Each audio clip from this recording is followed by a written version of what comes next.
Lo que ustedes ven ahí es el concepto de el sol de la medianoche. Esto ocurre especialmente en los países muy cercanos a los polos. En este caso, son fotos tomadas secuencialmente a tiempos de intervalos fijos y se puede observar cómo el sol como que no se oculta en el horizonte, a pesar de que está en hora de medianoche, pero el sol se asoma sobre el horizonte. ¿Qué tiene que ver este concepto del sol de medianoche con el tema que vamos a revisar el día de hoy? Eh, Esto es para introducir un problema que aquí en Costa Rica ya en la actualidad no se aprecia, pero en esos países en donde el sol no se oculta, se puede producir un fenómeno que se llama el raquitismo. A pesar de que una persona tiene una dieta relativamente normal, la absorción de calcio depende de una vitamina, en este caso de una disponibilidad normal de vitamina D. Pero para que la vitamina D pueda producir sus efectos sobre la absorción del calcio, se necesita una fotoactivación, una fotoisomerización.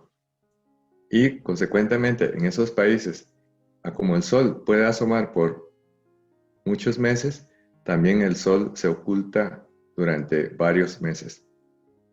De tal manera que al no tener la vitamina D debidamente activada, no se produce una absorción óptima de calcio y en estos casos los niños durante su etapa de crecimiento pueden sufrir de hipocalcemia, una hipocalcemia crónica que lo van llevando a un problema que se llama el raquitismo. Entonces, con esto contestamos la pregunta: ¿qué tiene que ver el sol de medianoche con la fisiología del calcio? Entonces, la respuesta a esta pregunta es que para que el calcio se pueda absorber, necesitamos de la vitamina D. Pero para que la vitamina D pueda cumplir su función, tiene primero que sufrir una transformación que se llama la fotoisomerización del calcio. Y su forma activa sería el calcitriol. Entonces, el tema que vamos a revisar el día de hoy es sobre la hipocalcemia. Es uno de los trastornos electrolíticos más comunes en la práctica, mucho más común que la hipercalcemia. Probablemente inmediatamente se nos viene a la mente esos reportes de laboratorio que cuando nos llega inmediatamente clavamos la vista en el renglón donde dice calcio iónico o el calcio total si no se trata de un reporte de gases arteriales. Entonces es un electrolito que nos interesa muchísimo, primero porque su trastorno es relativamente común y lo otro es que detrás de una hipocalcemia puede ocultar complicaciones graves. Por eso el día de hoy vamos a revisar el tema del calcio bajo. Este es el menú de los tópicos que vamos a analizar. Vamos a ver algunos conceptos generales. También vamos a detallar la fisiología del calcio. Y luego vamos a concentrar en la hipocalcemia, sus manifestaciones y el manejo, para al final hacer un repaso de cuáles son los mensajes para llevar a casa. En cuanto a conceptos generales, la palabra calcio proviene de un concepto muy importante, pero esa palabra calcio, ¿qué es lo que te evoca? ¿En qué piensas? Generalmente en la cotidianidad pensamos calcio inmediatamente con hueso y también pensamos calcio en suplementos nutricionales. Y el calcio se encuentra en la leche y sus derivados. Entonces, la palabra calcio está presente en muchas situaciones de la cotidianidad. Y en el caso de nosotros, calcio también está relacionado con el absorbente. el absorbente para el CO2. ¿Por qué? Porque el calcio está presente en la cal soda, de ahí la palabra cal. Contiene hidróxido de calcio que después de reaccionar con el CO2 se convierte en carbonato de calcio. Es decir, la cal viva, o sea, hidróxido de calcio, reacciona con el CO2 y se transforma en cal apagada, que sería una concreción llamada carbonato de calcio. El exceso de calcio da mucha sintomatología. Por ejemplo, este paciente tiene una hiperuricemia y la hiperuricemia es una causa de cálculos renales. Sin embargo, una forma mucho más común de cálculos renales es precisamente la hipercalcemia. Y es cuando muchos de esos pacientes que tienen hipercalcemia en realidad tiene de trasfondo un trastorno en el metabolismo del calcio.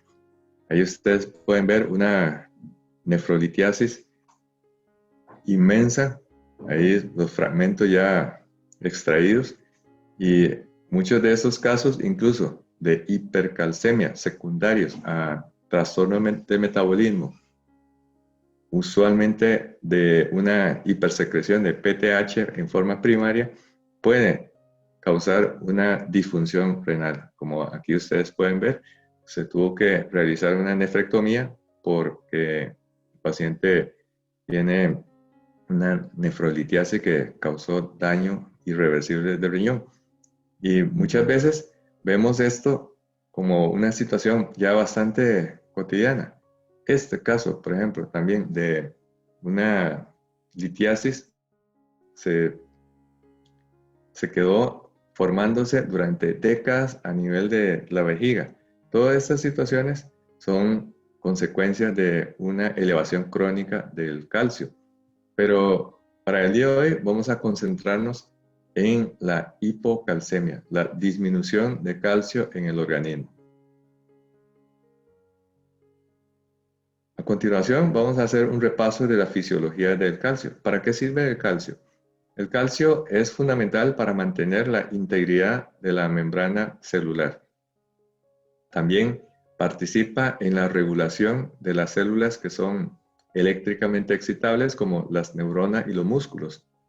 Para que las fibras musculares se contraigan, se necesita una elevación de calcio intracitosólico para que las fibras de actina y miosina se puedan deslizarse entre sí, causando acortamientos de sarcómero. Y a nivel neuronal es fundamental el calcio porque la exocitosis de los neurotransmisores es dependiente del calcio a nivel de los botones terminales. Por supuesto, el calcio es fundamental para la mineralización y la formación ósea. El calcio participa en la cascada de coagulación. Por eso es que cuando aplicamos un quelante de calcio como EDTA o como citrato, la sangre no se coagula. También el calcio participa en el buffer plasmático. Esto tiene que ver con el equilibrio hidroelectrolítico. Y el calcio también participa como cofactor para muchas enzimas. Entonces, en resumen, el calcio es un ion fundamental. Y no solamente como estereotipadamente pensamos de que el calcio es el ion que participa únicamente en la contracción muscular liso, contracción muscular esquelética y contracción muscular miocárdica. Pero para eso necesitamos una cantidad de calcio que proviene de dos fuentes. Del calcio que entra desde el extracelular al intracelular y del calcio que se libera de los sitios de depósito, en este caso del retículo sarcoplásmico.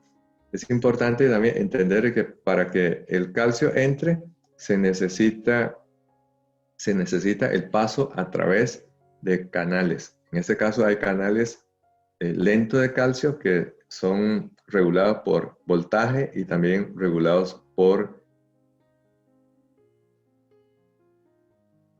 una sustancia que lo estimula, en ese caso un ligando. Es decir, hay canales de calcio voltaje dependientes y canales de calcio ligando dependientes.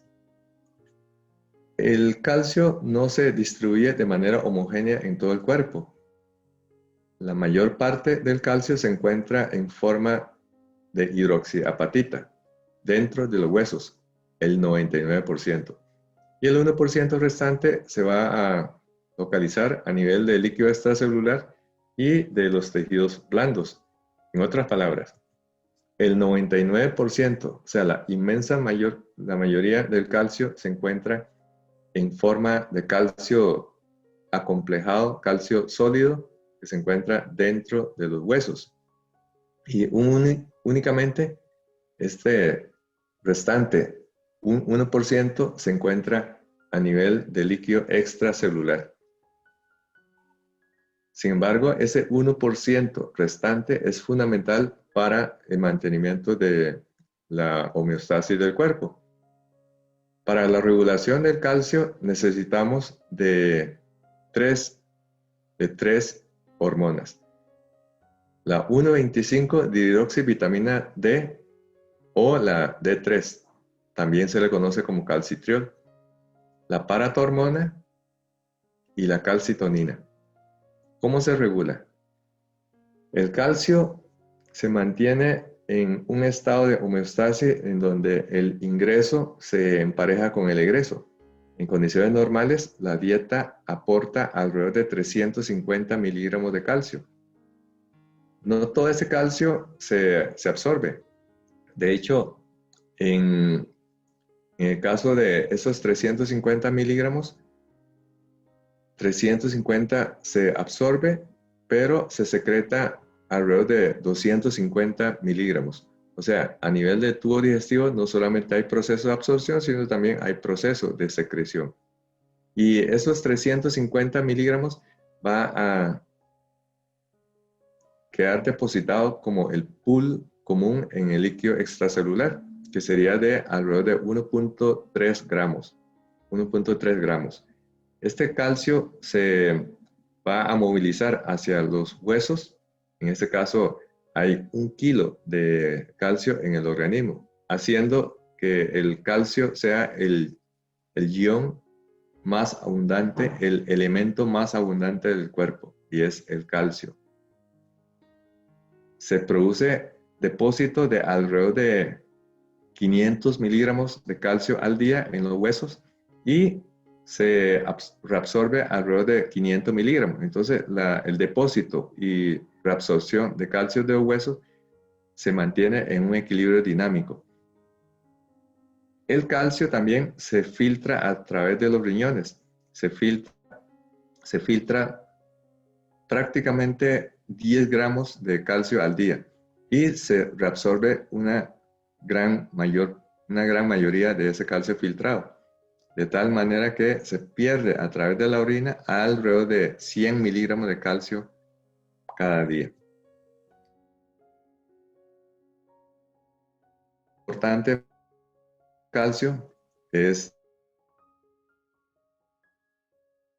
pero para que este calcitriol funcione fisiológicamente, primero tiene que sufrir una fotoisomerización, y esto es dependiente del sol.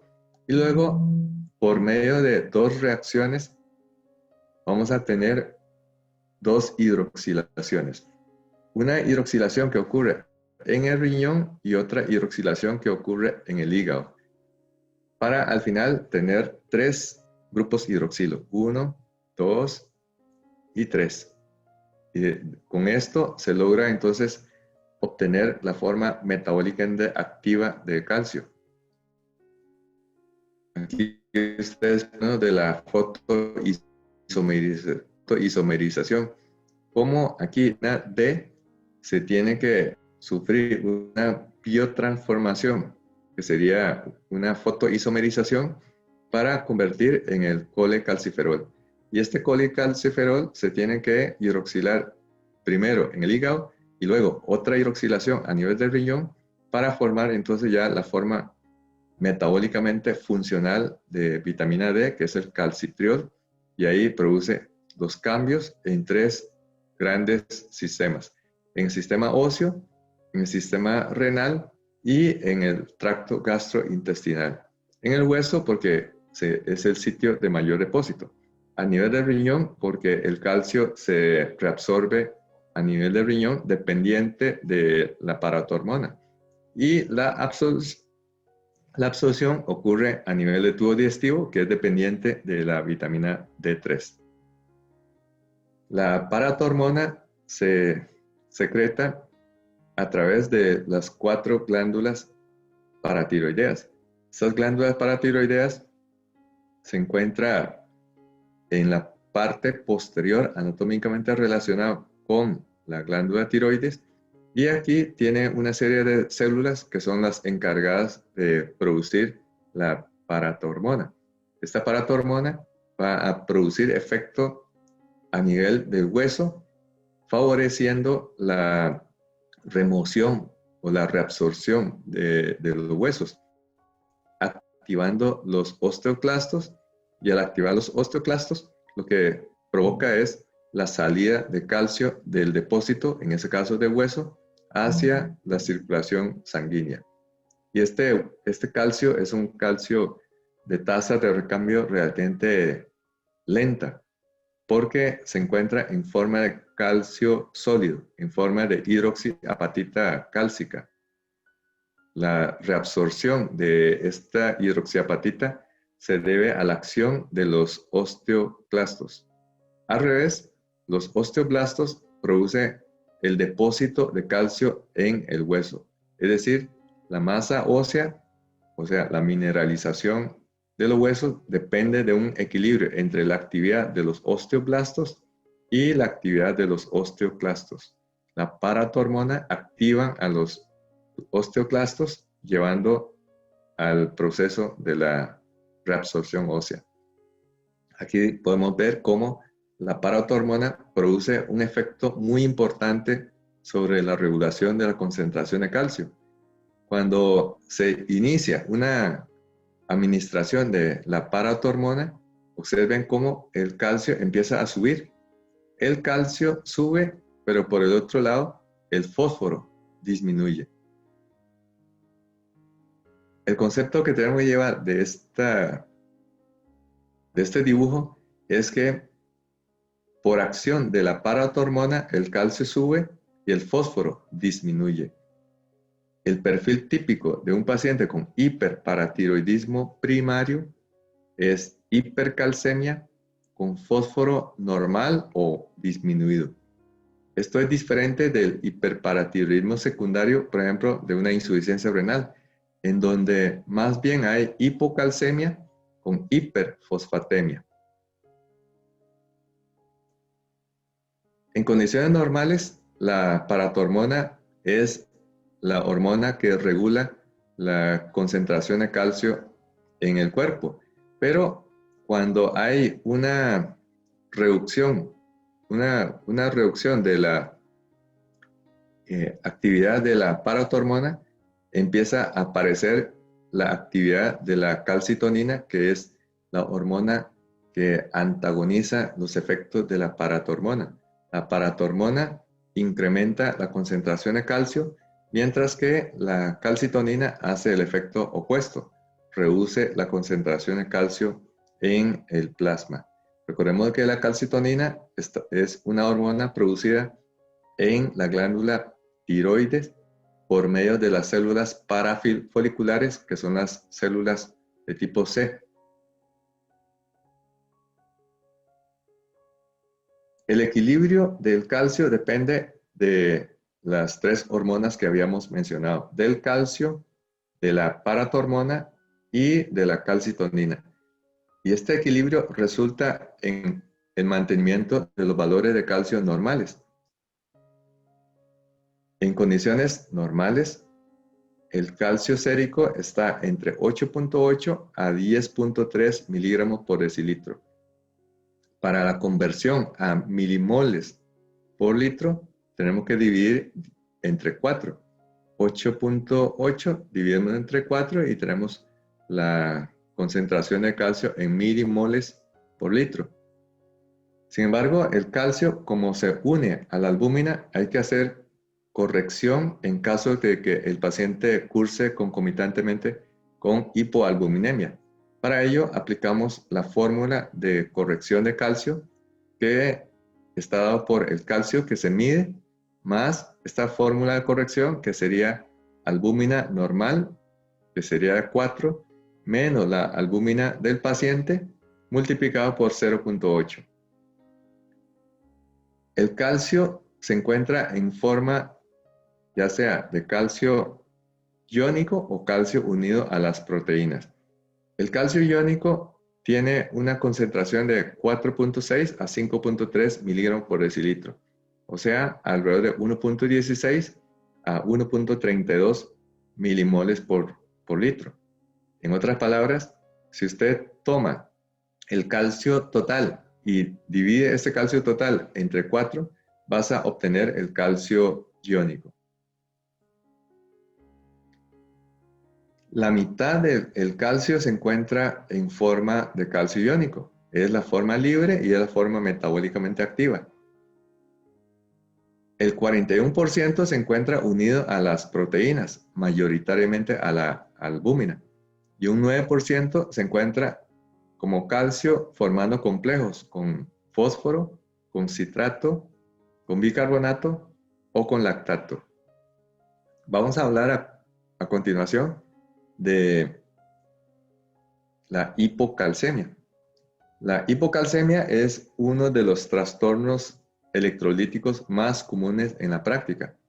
Y este trastorno es común porque para su manutención se necesita la participación de las 3 hormonas. Y una de las hormonas más importantes es el calcio, que controla la absorción a nivel intestinal. Pero para que el calcio se pueda absorber por acción de la vitamina D, esta debe de sufrir 2 hidroxilaciones. Una primero a nivel del hígado y la siguiente en el riñón, obteniendo la forma metabólicamente activa de vitamina, que es el calcitriol. Por eso es que cuando tenemos una disminución de los niveles de vitamina, podemos tener hipocalcemia. Ejemplo de trastorno podemos ver acá. ¿Ya? Este reporte de perfil de electrolito es bastante aparatoso por el calcio, que se encuentra en una concentración de apenas 4.3 miligramos por decilitro. Es decir, este paciente tiene una hipocalcemia grave. Casi se puede decir que tiene una hipocalcemia crítica. Pero este paciente también tiene una albúmina de 3 gramos por decilitro.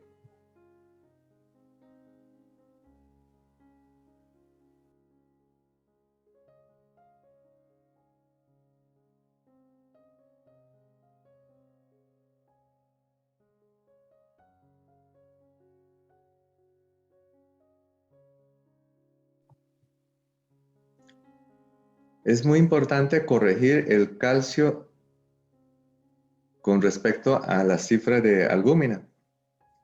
Para ello, aplicamos la fórmula de 0.8 por la diferencia entre el 4, que es la albuminemia normal, menos la albúmina medida. Y a eso le sumamos el calcio medido. Eso es porque, como se puede ver en este gráfico de pastel, hay una cantidad importante, un 41% del calcio que se encuentra unido a las proteínas, mayoritariamente la albúmina. Por eso no es de extrañar de que una hipoalbuminemia también nos lleve a una hipocalcemia. Aquí podemos ver un ejemplo.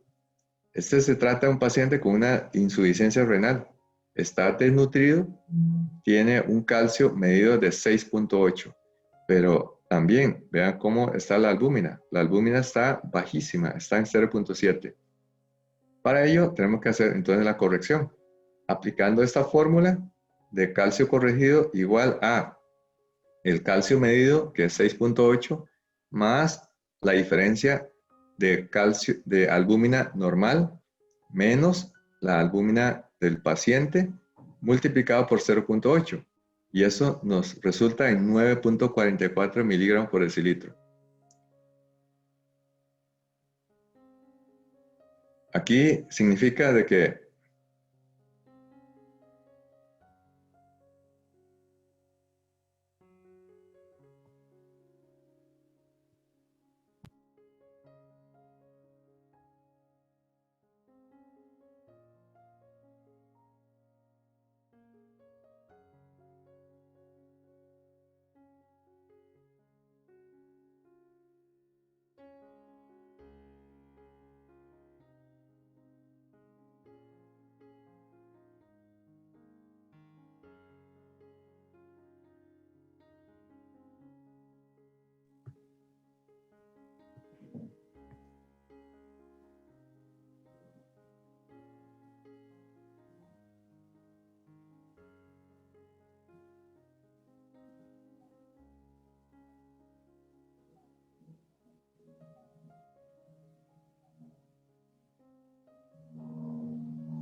pero es muy importante comprender bien el concepto de calcio corregido, porque este paciente tiene 6.8, que es el calcio medido, pero resulta de que al pasar por la fórmula obtenemos una calcemia de 9.44. Entonces, mucha gente piensa de que al hacer esa corrección, ese paciente no tiene hipocalcemia. En realidad, ese paciente sí tiene los 6.8 miligramos por decilitro de calcemia. O sea, la máquina de laboratorio no tiene un error. Ese es el calcio que tiene ese paciente. Pero por la albuminemia, ese paciente tiene mucho más calcio libre, que es el calcio metabólicamente activo, y es como si tuviera una calcemia de 9.44. Por eso, a pesar de que tiene hipocalcemia, ese paciente no tiene sintomatología en virtud de que tiene hipoalbuminemia y consecuentemente tiene una fracción libre mucho mayor. Para repetir este concepto, porque puede ser de confusión, mucha gente cuando hace esta fórmula de corrección piensa de que está corrigiendo la calibración de la máquina de laboratorio y no. El valor de 6.8 es el calcio que realmente tiene el paciente. Sin embargo, la aplicación es para predecir si el paciente tiene o no sintomatología por la hipocalcemia. Gracias a esta albúmina 0.7, ese paciente no tiene sintomatología de una hipocalcemia, porque al tener menos albúmina hay más calcio libre y ese calcio libre es el calcio metabólicamente activo. Entonces, para recordar, la fracción metabólicamente activa de calcio es en realidad el calcio ionizado. El reporte que nos llega del laboratorio de sangre venosa se refiere al calcio total, pero el calcio que nos reporta de los gases arteriales es el calcio iónico. Ese es el calcio metabólicamente activo. Como ustedes pueden ver acá, en este reporte de gases sanguíneos, dice calcio iónico, calcio en valencia más 2, y está en 0.99 miliequivalentes o milimoles por litro. Hay muchas causas de hipocalcemia. Podemos tener hipocalcemia por hipoalbuminemia, hipoparatiroidismo, el pseudo-hipoparatiroidismo, la hipomagnesemia. Es importante el concepto de que el calcio y el magnesio son dos iones que se regulan de manera paralela. Cuando hay déficit de vitamina D, en los pacientes que tienen insuficiencia renal, específicamente en insuficiencia renal crónica, en los casos en donde hay hiperfosfatemia y también en los casos de pancreatitis. De hecho, entre los pacientes con pancreatitis, la hipocalcemia es un criterio de gravedad. Es uno de los criterios que se utiliza en la escala de Ransom. ¿Cuáles son las manifestaciones clínicas de una hipocalcemia? Podemos observar tetania, podemos observar espasmo carpopedal. Los pacientes pueden quejar de hormigueo, o sea, parestesias. Podemos ver un signo clínico que se llama el signo de Chvostek, que junto con el signo de Trousseau son manifestaciones de hipocalcemia sintomática. A nivel de electrocardiograma, vamos a observar prolongación de QT. Esto es porque la hipocalcemia prolonga la duración de la fase 2, que es la fase meseta de la despolarización del potencial de acción transmembrana de las fibras miocárdicas. En casos de hipocalcemia, se puede observar un incremento de la toxicidad por los digitálicos, y como el calcio es fundamental para el acoplamiento excitación-contracción, se puede producir un efecto de inotropismo negativo por deficiencia de calcio. En pacientes marginales, una hipocalcemia puede ser el detonante para la descompensación de su insuficiencia cardíaca. También, cuando hay hipocalcemia, predispone la aparición de arritmias de diferentes clases. Al examen físico, son dos los signos que tenemos que buscar insistentemente para el diagnóstico de hipocalcemia. Uno es el signo de Trousseau y el otro es el signo de Chvostek.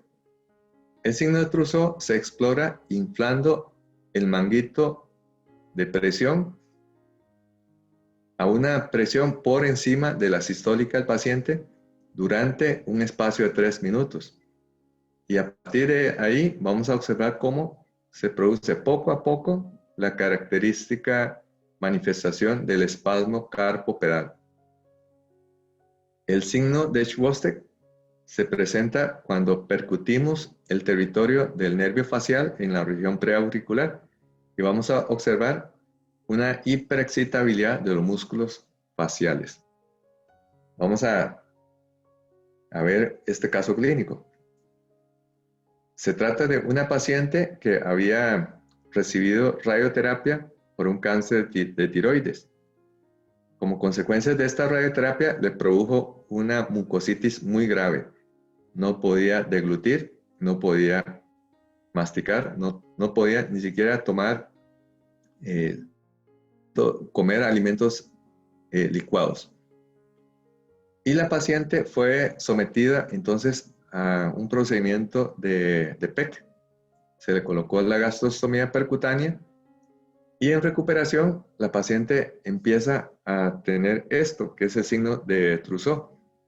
Al principio creíamos de que la paciente lo que estaba teniendo era un cuadro de HI.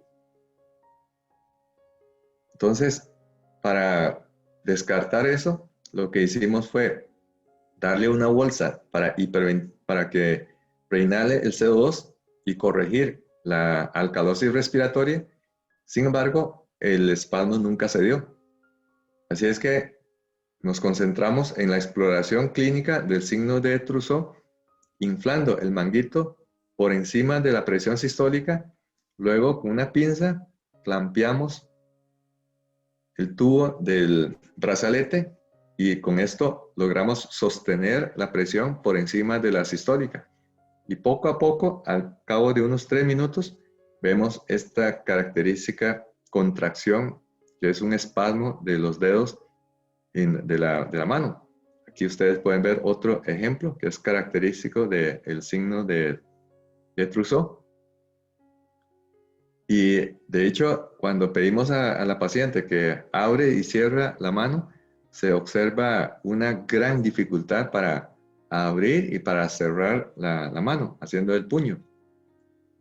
Esto se debe mantener durante 3 minutos. Los cambios de contracción en forma de espasmo vamos a empezar a observar algo de 1 minuto y medio. Y es un espasmo que es doloroso. Ahí ustedes pueden ver incluso la zona de palidez producto del espasmo muscular. Esta manifestación se acompaña de dolor en los pacientes. Pero vean, cuando nosotros desinflamos el brazalete, aquí ya desinflamos el brazalete, se reperfunde a nivel local y poco a poco se va restableciendo la capacidad para mover libremente los dedos. Entonces, la pregunta del millón es, ¿por qué se produce el signo de Trousseau cuando producimos la isquemia regional? ¿Por qué se da este fenómeno? El espasmo carpopedal por hipocalcemia se presenta cuando nosotros le agregamos la isquemia. La isquemia lo que produce es una acentuación del efecto de la hipocalcemia, llevando a los pacientes a un espasmo sostenido. Esto también se presenta cuando alguien hiperventila. La hiperventilación genera un estado de alcalosis respiratoria y la alcalosis respiratoria incrementa el pH. El incremento de pH hace que el calcio se desplace desde la forma iónica y se una con más avidez hacia la albúmina, disminuyendo de esta manera la concentración de calcio libre, y esto genera la sintomatología clásica del espasmo en los pacientes que hiperventila por HI. Entonces, el signo de Trousseau, cuando nosotros causamos una isquemia, se presenta porque el calcio no puede removilizar hacia los sitios de depósito. Y en grado superlativo es el fenómeno de rigor mortis, porque tanto la contracción como la relajación muscular son procesos activos que requieren de energía y requiere de calcio. En los cadáveres se produce al cabo de una media hora el fenómeno progresivo de rigor mortis, porque el calcio ya no puede ser rebombeado a los sitios de depósito. El otro signo es el signo de Chvostek, que es el espasmo de los músculos de la cara, principalmente a nivel del orbicular de la boca.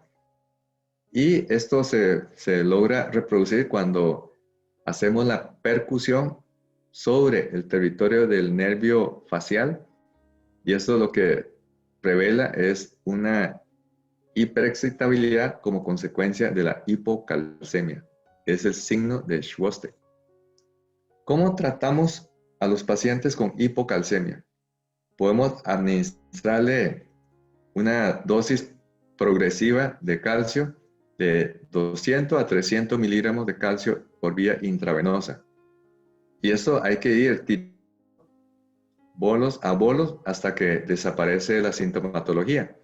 Recordemos de que el calcio que tenemos disponible es el calcio en gluconato y tiene una concentración de 90 miligramos por cada 10 mililitros de solución. Otro tratamiento, pero ya es para una hipocalcemia más sostenida, más crónica, es la vitamina D.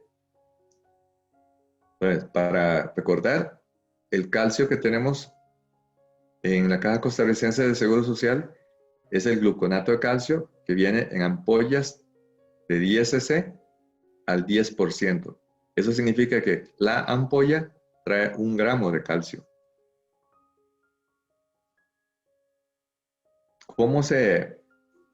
¿Cuáles son las otras características del gluconato de calcio? Entonces, para recordar, tiene una concentración de 10% en un volumen de 10 cc y una osmolaridad de 0.48 miliosmoles por mililitro. Es una solución que es súper saturada. Eso significa que cuando baja la temperatura se puede precipitar el calcio y se puede formar un núcleo de precipitación que, si permanece durante más tiempo, se forman unas concreciones, como se ve en esta foto de una ampolla de gluconato de calcio que quedó ahí botada durante mucho tiempo, se forma literalmente una piedra, ¿verdad? Cuando quebramos esa ampolla y examinamos esto, tiene la consistencia de una piedra, literalmente es una concreción cálcica. Acá podemos ver un ejemplo de una hipocalcemia sintomática. Esta paciente fue sometida a una tiroidectomía, pero días después reconsulta y a pesar de que estaba tomando suplemento de calcio y vitamina D3, la paciente empezó a tener manifestaciones de hiperexcitabilidad secundaria a la hipocalcemia. Y lo que acabamos de ver es el signo de Chvostek. Consiste entonces en la percusión del territorio del nervio facial y ahí ustedes pueden ver claramente cómo hay una hiperexcitabilidad con una contracción espasmódica del músculo orbicular y también los demás músculos de la expresión facial. La calcemia postiroidectomía arrojó en 5.3. Ahí ustedes pueden ver cómo esta hipocalcemia es una hipocalcemia muy dramática. De hecho, el microbiólogo le hizo un control para cerciorar de que no se trata de un error de la máquina y se confirma de que la paciente tiene una hipocalcemia de 5.3 y además sintomática. Le pasamos calcio poco a poco. Aquí ya se le había pasado bolo a bolo, un total de 4 gramos de calcio IV. Y claramente se puede observar una disminución de la excitabilidad del músculo de expresión facial. Y luego de pasarle 8 gramos, claramente se puede observar una desaparición total del signo de Chvostek. Entonces, el concepto que tenemos que recordar es que no siempre esto es secundario a una hipocalcemia, porque hay pacientes, especialmente los pacientes post-tiroidectomía, que no solamente se puede lesionar las glándulas paratiroides, sino que también puede causar lesión de los nervios que controla los músculos de la apertura de la vía aérea superior y de la fonación. Entonces, si tenemos un paciente que está en recuperación y se ve incómodo, tenemos que descartar de que no tenga parálisis neuromuscular residual, una parálisis de cuerdas vocales o una hipocalcemia. Un ejemplo lo tuvimos con esta paciente. Esta paciente estaba en recuperación, estaba sumamente angustiada porque no podía respirar. Claramente, solamente al ver la postura nos damos cuenta de que nunca puede ser una parálisis neuromuscular residual. Y era tal la dificultad respiratoria de esa paciente que se le hizo una laringoscopía, una nasofaringoscopía indirecta y se documenta de que tenía una parálisis de cuerdas vocales. Aquí tenemos otro ejemplo. Después de una tiroidectomía por un cáncer papilar, la paciente estaba haciendo un estridor, puede deberse a hipocalcemia grave. Lo que pasa es que no es usual de que los pacientes manifiesten la hipocalcemia en recuperación. Y al final se le hizo una endoscopía flexible y se documentó de que tenía una parálisis bilateral de cuerdas vocales y hubo necesidad de hacerle una traqueostomía. Otro ejemplo de paciente que hubo necesidad de reintubarla por lesión de nervio recurrente laringio. No hay que confundir con hipocalcemia, porque para ello tenemos que entender el momento de aparición de la hipocalcemia después de una tiroidectomía. La inmensa mayoría de veces ocurre no en sala de operaciones, sino que empieza a aparecer en recuperación y generalmente empieza a manifestar alrededor de unos 12 a 16 horas después de la cirugía. Y algunos pacientes, cuando se ha hecho seguimiento crónico de la calcemia después de una tiroidectomía, puede empezar a reducir paulatinamente Y a los 2 a 3 días es donde se da la caída más pronunciada del calcio después de una tiroidectomía, llegando a medio de 6 a 7 miligramos por decilitro. Por eso es fundamental de que esos pacientes, inmediatamente después de la cirugía y apenas reiniciando la vía oral, se debe de iniciar la terapia de suplemento con calcio y vitamina D3. Aquí podemos ver cómo muchos de los pacientes pueden recuperar la hipocalcemia post-tiroidectomía de forma espontánea. Muchos de estos casos de hipocalcemia simple y sencillamente no tienen sintomatología. Solamente un 14.8% tiene síntomas. Pero si se hace por laboratorio, 50% de los pacientes posterior a una cirugía tiroides bilateral puede tener una hipocalcemia laboratorial. Y una hipocalcemia permanente se presenta en 1.5% de las veces. Muchos de ellos se recuperan espontáneamente.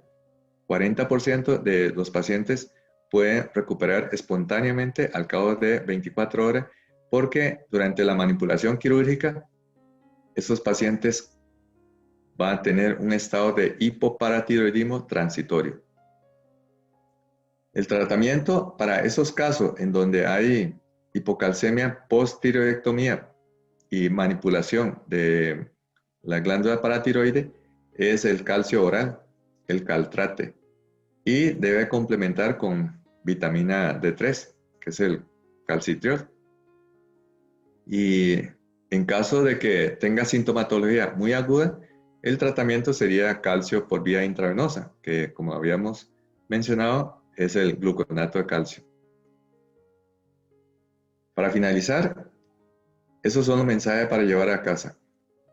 Es muy importante el enfoque fisiopatológico del metabolismo de calcio, porque solo así podemos acertar el diagnóstico y también el tratamiento. No es lo mismo la hipocalcemia que se presenta en un paciente que por una enfermedad agudamente, por una enfermedad crítica, desarrolla esas hipocalcemias de 6.7, 7.1, en donde la probabilidad de manifestación clínica es baja porque concomitantemente se acompaña o suele acompañarse de hipoalbuminemia.